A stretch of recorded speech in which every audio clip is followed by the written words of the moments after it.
I'm Ophelie Jacobson with Campus Reform. Today we're standing outside of the Supreme Court talking with students about a Supreme Court case in which a student was punished by her school for criticizing the school online.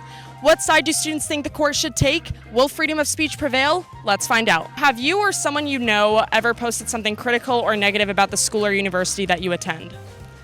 Not me personally, but I've known multiple people that have posted negative things about my university.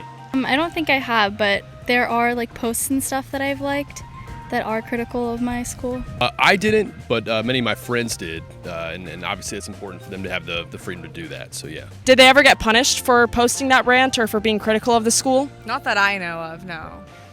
No, it was mostly just Instagram stories, stuff like that. None of my friends did. I know several friends at other colleges that gave viewpoints, be it conservative or liberal or whatever, and were punished. I was fortunate that none of my friends were at where I went to school, but that's obviously a prevalent issue that happens quite a bit. You know, if you were to post a negative rant about your school or university, do you think that's something that you guys should be punished for expressing, I guess, negative views or being critical about the school you're going to?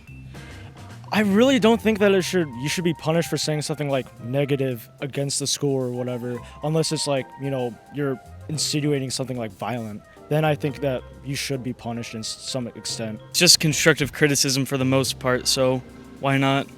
So there's a Supreme Court case called Mahanoy versus BL, and it concerns a student who criticized the school online, and some students turned that into the school. She was saying stuff like F the cheer team because she didn't make the team, F the school, and because of that she was suspended from doing cheer for a whole year. So she sued the school for violations of First Amendment rights, and now it went to the Supreme Court.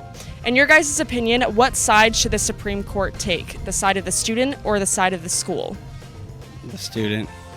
I agree, the student. I personally would say the side of the student. I mean, students are the ones that I think should be getting help from any sort of enforcement of laws or anything like that. Schools have enough power already. I don't think a student should be punished for saying what they think about a school. I mean, I agree in freedom of speech, and it's not like she did anything threatening to the cheer team. I'm always for free speech, so we'll see where it comes down. I have confidence in this court. They do a pretty good job, so we'll see what happens. Well, the girl didn't really say anything too bad. She just said, well, obviously she cursed and all that, but it's honestly nothing too dangerous. So the Supreme Court should side with the girl in this case. Yeah. I think that what she did was completely constitutional, and they should side in her favor. Do you think students should be protected from facing punishment for criticizing their school online or off campus? I would say so, yeah.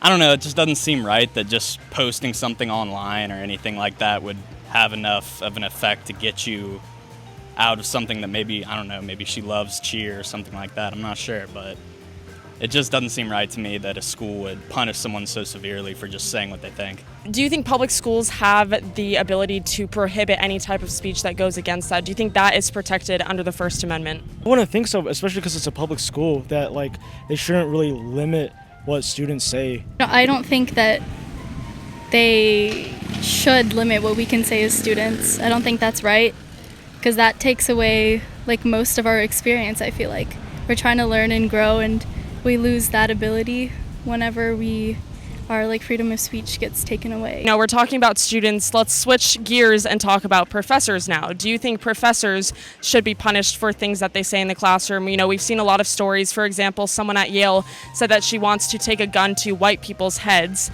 Another professor said she wishes all Trump supporters died before the election. Should schools be able to punish and hold their professors accountable for what they say? I'd say that's more because, the professors are getting paid by the school. I'd say, those are pretty extreme cases. I would understand why the school would maybe punish them for that. Yes, because they're at a job and they're under the school supervision. So I do think in a way they have to regulate it in some way. Otherwise people will say, like you said, point a gun at white people, which is not right. If you're encouraging any kind of violence, that's never a good thing. That's something that should be regulated and certainly should be held to account. Well, because professors actually do work for the university, I think to some extent they should honestly regulate it. But like you said, what those previous professor said, like saying like all Trump supporters should die. That's obviously like they should 100% face consequences because they are advocating for something dangerous. I mean, freedom of speech is still important, but like they're professors, they're being paid to be there by the school and stuff. So, I mean, they could take away some of their freedoms since they're paying them.